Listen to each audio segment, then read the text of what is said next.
Hello, my dear students. Good morning. I hope you all will be fine. Students, in my last two videos, I have explained you the first chapter of second unit, the tsunami. Okay, there were three parts of the chapter, and all of them have been described in last videos. Okay, and today I have sent you the solutions of their exercises.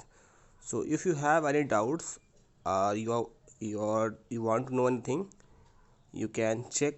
Okay, today we are going to start our second chapter in the same unit, which is a poem, and the name of the poem is geography lesson. This is our second chapter in unit 2, right? Because we have already completed our first chapter and I have sent the solutions as well.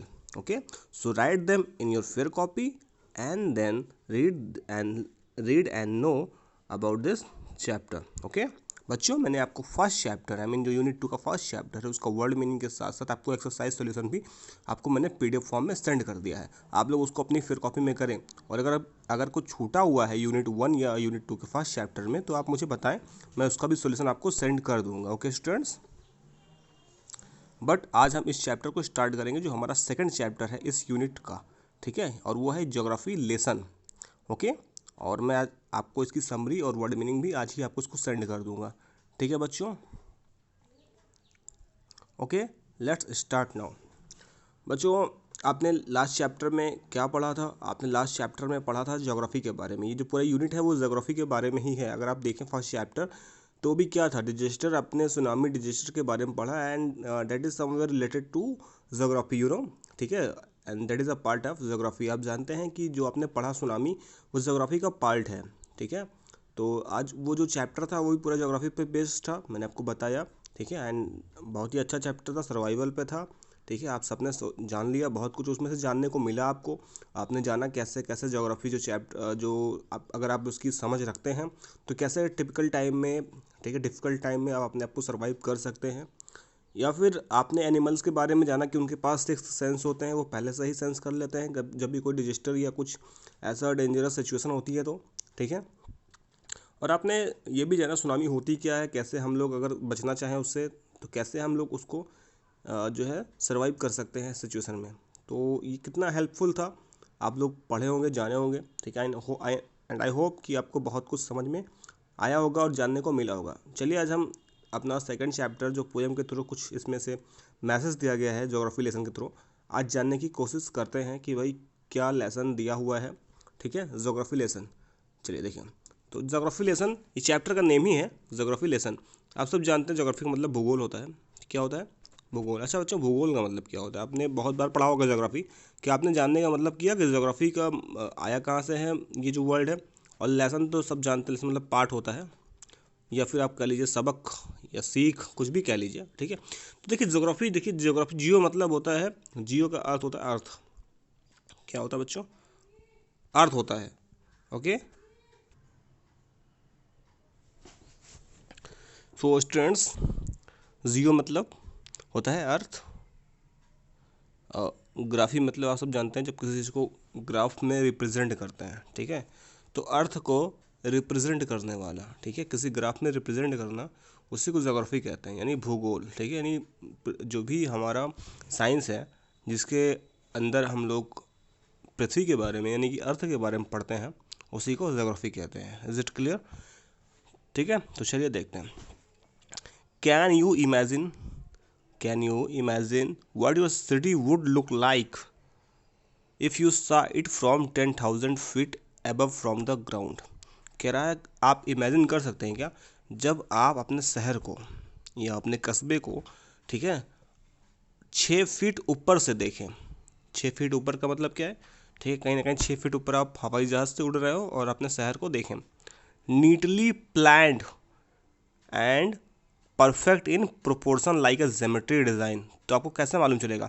बिल्कुल साफ़ सुथरी तरीके से plan किया गया है और बिल्कुल एक ज्योमेट्रिक डिज़ाइन में बिल्कुल इसको प्रोपोर्शन में रखा गया है, ठीक है। ऐसा रेशियो बनाया गया है, ऐसे बिल्कुल ज्योमेट्री का कोई फिगर होता है उसको प्रोपोर्शन बनाया जाता है, बिल्कुल सेम उसी तरह से डिज़ाइन किया गया है। It would strike you as something very different from what it it actually is while you are in the think of it. और जैसे ही आप इसके बारे में सोच रहे होंगे और जब आप ऊपर जाएंगे तो आपका नज़ारा कुछ अलग दिखाई पड़ेगा। ठीक है, आप अपने शहर के बारे में क्या सोचते हैं कि बहुत खूबसूरती से इसको सजाया गया है, बनाया गया है, बिल्डिंग बहुत अच्छी तरीके से इसको बनाई गई है। जब आप बड़े बड़े शहरों में घूमते हैं, मुंबई, दिल्ली, कलकत्ता वगैरह में, तो आपको क्या दिखाई पड़ता है? बड़ी बड़ी बिल्डिंग्स, कि आपको बड़ी बड़ी बिल्डिंग्स, रोड स्ट्रक्चर्स, ठीक है, खूबसूरत नज़ारे आपको दिखाई पड़ेंगे। लेकिन जब आप 6 फीट ऊपर जाएं, 10 फीट ऊपर जाएं, तो आपको क्या दिखाई पड़ेगा? चलिए उसी के बारे में यहाँ पर बताया हुआ है। Here is a poets description about such a view. Poet यहाँ पर ही ऐसे ही कुछ व्यू के बारे में, कुछ ऐसे ही नज़ारे के बारे में बात करता है। जब वो इतनी ऊंचाई पर पहुँच जाता है तो उसके दिमाग में क्या क्या बातें चलती हैं उस शहर के बारे में। ठीक है, तो आप इसके बारे में आपको मालूम चलेगा इस चैप्टर में।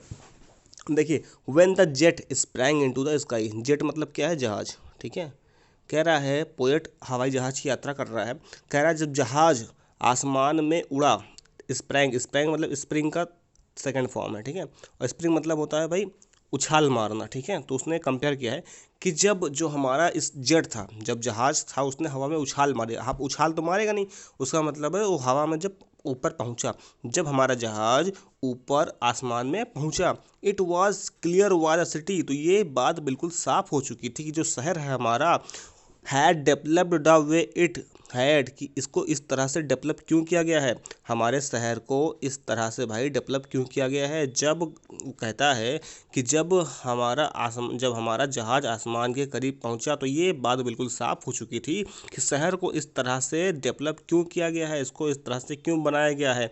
Seeing it scaled 6 inches to the mile, और जब मीलों ऊपर मैं गया तो यह बिल्कुल 6 इंच की तरह दिखाई दे रहा था। ठीक है, मीलों का सफ़र जब मैं तय कर रहा था 1 मील से, ठीक है, तो ये कैसा दिखाई पड़ रहा था? ठीक है, स्केल 6 इंच दिखाई पड़ रहा था। ठीक है भाई, 1 मील बहुत हो गया ऊपर, अब जब जाते हैं आसमान में तो जो है वो 6 इंच की दिखाई पड़ रही थी जो शहर था। ठीक है, देयर सीम्ड एन इनएविटेबिलिटी। ठीक है, देयर सीम्ड एन इनएविटेबिलिटी। ठीक है, देखिए इनएविटेबिलिटी का मतलब क्या होता है? इनएविटेबिलिटी का मतलब बच्चों देखिए यहाँ पर मीनिंग दिया गया है, आप लोग देखिए। ठीक है, इनएविटेबिलिटी का मतलब होता है that can not be avoided, जिसको अवॉइड नहीं किया जा सकता, जिसको इग्नोर नहीं किया जा सकता। ठीक है, तो इस बात को इग्नोर नहीं किया सकता। ठीक है, कह रहा है इस बात की इग्नोरेंस नहीं की जा सकती, इस बात को हम अवॉइड नहीं कर सकते कि about what and ground had look haphazard, कि जो हमारा ग्राउंड है। देखिए हैफजर्ड का मतलब क्या होता है? हैफजर्ड का मतलब होता है बिना सोचे समझे, विदाउट एनी प्लानिंग। ठीक है, बिना किसी प्लान के। ठीक है, अनप्लान्ड। ठीक है, एंड विदाउट स्टाइल, या बिना किसी स्टाइल के, when the jet sprang into the sky. अब देखिए पूरा इसका मीनिंग समझिए, इस पैराग्राफ को क्या कहना चाहता है कि जब वो आसमान में पहुंचा, उसने शहर को देखा। ठीक है, उसने 6 इंच की ऊंचाई से यह देखा। ठीक है, उसने तो क्या पाया? उसने पाया कि पहले तो जो शहर बनाए गए हैं उसको नीचे देखने पर मालूम चलता है कि भाई बहुत खूबसूरती से इसको बनाया गया है, लेकिन जब आप ऊपर पहुंचते हैं तो ये बात क्लियर होती है। इस बात को इग्नोर नहीं किया जा सकता कि जो शहर का जो निर्माण किया गया है वो अपनी अपनी ज़रूरतों के अनुसार किया गया है। ठीक है, ऊपर पहुँचने पर यह मालूम चलता है कि मानो शहर जो है बिल्कुल, ठीक है, किसी भी एंगल से बना दिया गया हो। ठीक है, बिना किसी प्लानिंग के बना दिया गया हो, उस पर कोई प्लानिंग नहीं की गई, जहाँ पर चाहा दीवार खड़ी कर दी, जहाँ पर चाहा, ठीक है, रोड बना दिया, जहाँ पर चाहा ग्राउंड बना दिया। ठीक है, बिना किसी प्लान के, बिना सोचे समझे उसको बना दिया गया है। ठीक है, और ऐसा क्यों किया गया है? लोगों ने अपनी ज़रूरतें पूरा करने के लिए ऐसा किया है। ठीक है, ऐसा जब आप ऊपर पहुंचते हैं, ठीक है, जब हम आसमान के करीब पहुंचते हैं तो ऐसा नज़ारा हमको देखने को मिलता है कि शहर को हैफजर्ड वे में, यानी बिना सोचे समझे बनाया गया है, अनप्लान। ठीक है, बिना प्लानिंग करे हुए बना दिया गया है। नीचे देखने पर हमको मालूम चलता है प्लानिंग से बनाया गया है, लेकिन जब ऊपर पहुंचते हैं तो आपको मालूम चलता है कि अपनी ज़रूरतों के मुताबिक हमने घर बना लिए हैं, दीवार खड़ी कर ली है, हमने जो है रोड बना लिए हैं, मैदान बना लिए हैं, ठीक है, घर बना लिया है, लेकिन कोई भी प्लानिंग नहीं की है, ऐसा हमको ऊपर जाने पर मालूम चलता है। चलिए देखिए, व्हेन द जेट रीच 10,000, अब देखिए अभी तक जो है 1 मील पहुंचा था, अब देखिए, ठीक है, जो कह रहा है जब हमारा जहाज 10,000 फीट ऊपर पहुंचा। ठीक है, जब हमारा जहाज 10,000 फीट पहुंचा, it was clear why the country, तब ये बात साफ हो चुकी थी कि जो देश है हमारा, had cities where the rivers ran, हमारे देशों में शहर जो है नदी के किनारे क्यों बसाए जाते हैं। ठीक है, जब वो कह रहा है जब हमारा 10,000 मील ऊपर पहुंचा, ठीक है, सॉरी 10,000 फीट ऊपर पहुंचा, तो ये बात क्लियर हो चुकी थी कि जो है शहर जो होते हैं वो नदियों के पास क्यों बसाए जाते हैं, and why the valleys were populated, और जो खाड़ियाँ होती हैं, वैली मतलब क्या होता है, खाड़ियाँ, वो पॉपुलेटेड क्यों होती हैं, वहाँ पर जनसंख्याएँ अधिक क्यों होती हैं। द लॉजिक ऑफ जोग्राफी, ठीक है, अब मुझे जोग्राफी का, भूगोल का जो लॉजिक था वो समझ में आ रहा था। The land had water attracted man, ठीक है, जो लैंड होता है, ज़मीन होती है और पानी होता है, उसने आदमियों को अपनी तरफ अट्रैक्ट किया हुआ है। वो आज क्लियरली डेलिनेटेड, और ऐसा क्यों हुआ है इस बात का खुलासा बिल्कुल साफ तौर पर हो गया था। When the jet reach 10,000 feet above, और ऐसा कब हुआ, जब जेट जो हमारा जहाज़ था वो 10,000 फीट पहुंचा। अब बताइए क्यों बेटा ऐसा हुआ कि जो है शहरों को नदियों के किनारे बसाए जाते हैं।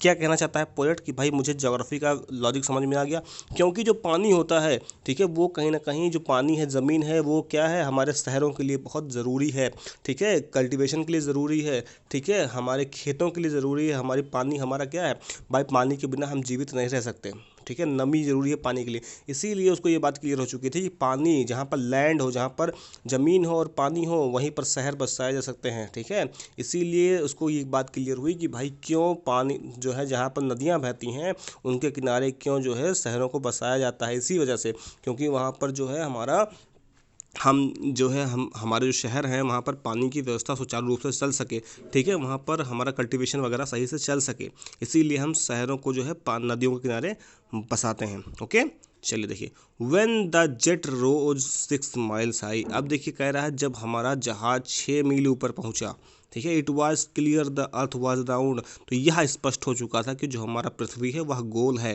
And that it had more sea than land, और इस बात का भी खुलासा हो चुका था कि हमारे ज़मीन पर, हमारे पृथ्वी पर ज़मीन से ज़्यादा पानी है, समुंदर। ओके, तो यह कब मालूम हुआ, 6 मील ऊपर पहुंचने पर इस बात का खुलासा हुआ। आगे देखिए, but it was difficult to understand that the man on earth found causes to hate each other, लेकिन पोएट कहता है कि इस बात का खुलासा नहीं हो सका, इस बात को समझने में बहुत दिक्कत हो रही थी। सब तो समझ में आ गया कि भाई पृथ्वी की जो है शहरों को नदी के किनारे क्यों बसाया गया है, ठीक है, इस तरह से डिज़ाइन क्यों किया गया है, क्यों जो है इतना ऊपर से दिखाई पड़ने पर इस तरह से शहर दिखाई पड़ते हैं, ठीक है, पृथ्वी गोल है, सब चीज़ें क्लियर हो गई थी। लेकिन एक बात समझ में नहीं आई कि भाई ऑन द अर्थ जो मैन होते हैं, जो लोग हैं पृथ्वी पर, वो एक दूसरे से झगड़ा करने की वजह कहाँ से प्राप्त कर लेते हैं, क्यों लोग एक दूसरे से झगड़ा करते हैं। To build walls across cities, क्यों शहरों के किनारे वो लोग दीवारें खड़ी कर लेते हैं। एंड टू किल, क्यों एक दूसरे को मारते हैं, एक दूसरे की जान लेने के लिए दीवारें क्यों खड़ी कर लेते हैं। From that height it was not clear why, ठीक है, इतनी ऊंचाई से देखने पर यह बात मुझको समझ में नहीं आई कि लोग ऐसा क्यों करते हैं, क्यों एक दूसरे से नफरत करते हैं, क्यों एक दूसरे की जान लेने पर तुले होते हैं, क्यों एक दूसरे के घरों के बगल दीवारें खड़ी कर लेते हैं। इतने ऊपर से देखने पर तो शहर बिल्कुल एक जैसा दिखाई पड़ रहा था, ठीक है, बिल्कुल जो है नेचुरल दिखाई पड़ रहा था, मालूम पड़ रहा था मानो कितनी सुंदर जगह है, ठीक है, कि भाई नदियों के किनारे शहर बसाए गए हैं, बिना किसी प्लानिंग के जो है शहरों को बनाया गया है खूबसूरती से, ठीक है। लेकिन इस बात का समझ में नहीं आया कि लोग क्यों एक दूसरे की दीवार खड़ी कर लेते हैं, एक दूसरे की जान के दुश्मन बन जाते हैं, क्यों एक दूसरे को मारते हैं, ऐसा क्यों, ठीक है। नेचर ने तो ऐसा हम लोग को नहीं बनाया, ऊपर से देखने पर तो यही मालूम चलता है कि बाकी सब नेचर है, ठीक, कि बाकी सब क्या है, एक प्रकृति है, कुदरत है, लेकिन ये नीचे आने पर मालूम चलता है कि एक दूसरे के जान के दुश्मन हैं हम लोग। ऊपर से तो सब बिल्कुल नॉर्मल दिखाई पड़ता है, और इतनी ऊंचाई से इस बात का खुलासा नहीं हो सका, इतनी ऊपर से इस बात का क्लियरेंस नहीं मिल सका कि आखिर क्यों एक दूसरे से लोग नफरत करते हैं, ठीक है। तो बहुत सही तरीके से यहाँ पर मैसेज दिया है पोएट ने कि इतनी ऊंचाई से देखने पर हमको इस बात का मालूम नहीं चलता है, ठीक है। तो बहुत अच्छी तरीके से अपने पोएम से मैसेज देने का जो है उसने कहीं ना कहीं काम किया है। और क्या नाम है भाई इनके, जो हमारे कंपोज़र हैं पोएम के, तो उनका नाम है भाई जुल्फ़िकार घोष, जुल्फ़िकार घोष। तो मैं आपको बता दूं, Zulfikar Ghosh is a Pakistani poem, ठीक है, and he was actually an Indian, ठीक है। So but after the partition he went to Pakistan and then he got settled in USA, ठीक है। वो जब पार्टीशन हुआ देश का तो वो पाकिस्तान चले गए, उसके बाद यूएसए में जाकर सेटल हो गए।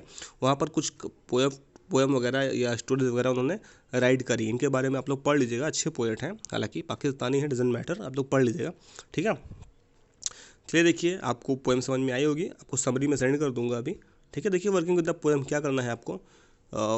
फाइंड 3 or 4 फ्रेजेस इन स्टांजास, कह रहा है आप लोग जो है स्टांजा 1 जो पहला पैराग्राफ है एंड 2 और जो दूसरा पैराग्राफ है which are likely to occur in geography lesson.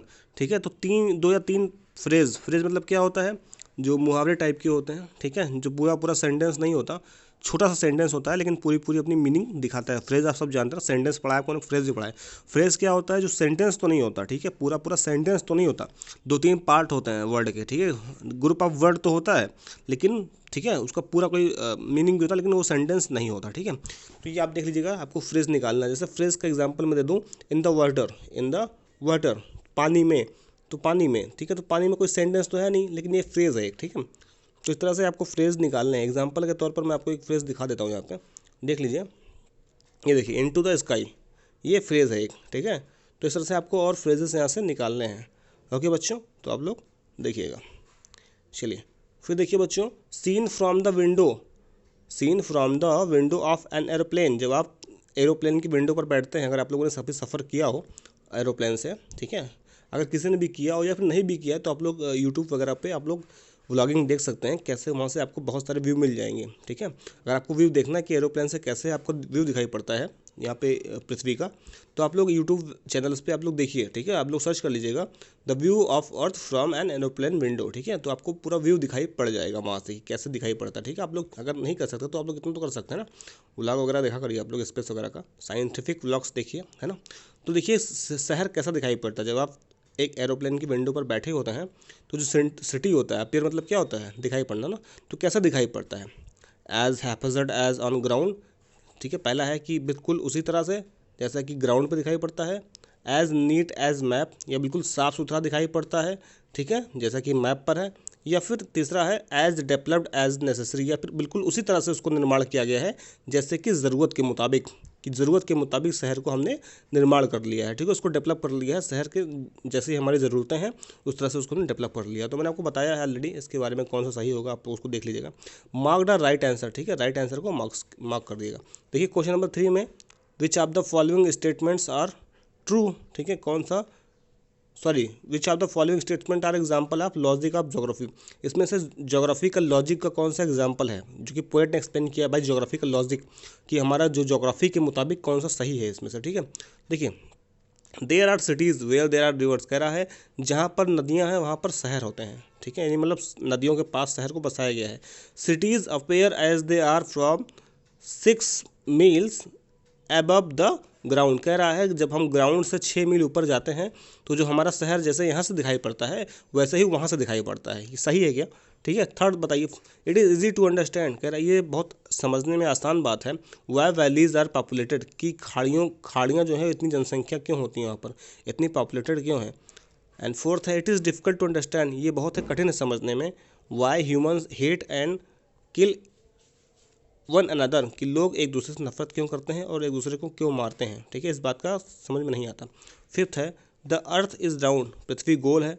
ठीक है, and it has more sea than land, और इसमें जो है लैंड से ज़्यादा ज़मीन। तो इसमें से कौन सा ज्योग्राफी का कि लॉजिक का एग्जाम्पल, इसमें से कौन सा ऐसा सेंटेंस, तो सारे सही हैं लेकिन इसमें से कौन सा सेंटेंस है जो कहीं ना कहीं ज्योग्राफी के लॉजिक को ट्रू करता है, मतलब इसमें ज्योग्राफी का लेना देना है, तो उसमें से जिस भी स्टेटमेंट में ज्योग्राफी का लेना देना होगा उसको आप लोग टिक कर लीजिएगा। ठीक है, चलिए मेंशन 2 थिंग्स दैट आर, चलिए कह रहा है 2 चीज़ बताइए जो कि क्लियर फ्रॉम द हाइट, जो कि इतनी ऊंचाई से बिल्कुल साफ साफ दिखाई पड़ते हैं। अगर आप भाई किसी इतनी ऊंचाई पर जाएँ कभी, अगर ना भी गए होंगे तो आप लोग, मैंने बताया आप लोग व्यू यूट्यूब से देख लीजिएगा कि ऐसी कौन सी चीज़ है जो इतनी ऊंचाई से बिल्कुल क्लियर दिखाई पड़ती है। आप लोगों ने ज्योग्राफी में पढ़ा भी होगा, not clear from the height, या फिर इतनी ऊंचाई से कौन सी ऐसी चीज़ है जो क्लियर नहीं दिखाई पड़ती। ठीक है, तो 2 चीज़ बतानी है आपको, इसका 2 चीज़, इसकी 2 चीज़। ठीक है, चलिए तो बस इतना ही था बच्चों आज के लिए। ठीक है, इस चैप्टर में इतना ही था आज के लिए। और मैंने जैसे कि आपको बताया कि इसका वर्ड मीनिंग और समरी आज इसमें सेंड कर दूंगा, छोटा सा चैप्टर है, कुछ है नहीं आप लोग। हाँ, लेकिन आप लोग के लिए जो होमवर्क है, ऑलरेडी मैंने आपको बहुत सारा होमवर्क दे दिया है पीडीएफ में, आप लोग करेंगे उसको। बट फॉर टुडे, ठीक है, जो आपका आज का सेशन रहा है उसका जो होमवर्क है वो यही है कि आप लोग ये वर्किंग विद द पोएम है, इसको आप लोग सॉल्व करिए, सॉल्व करके मेरे पास आप लोग सेंड कर दीजिए, ठीक है। आप लोग रफ कॉपी में सॉल्व करिएगा और मुझे सेंड कर दीजिए, ठीक है बच्चों। ये आपका होमवर्क है इस सेशन से।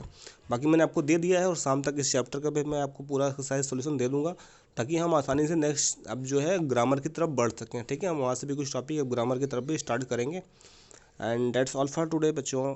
If you have any doubts as I always tell, तो आप लोग मुझे कॉल करिए, ठीक है, या फिर आप लोग व्हाट्सएप के थ्रू पूछिए, जैसा आपको सही लगे, ठीक है। आप लोग कर सकते हैं, बट आपका होमवर्क आई मीन जो आपको वर्क है मस्ट बी कम्प्लीटेड, ठीक है। That's what I want. Okay students, so thank you so much, have a good day ahead.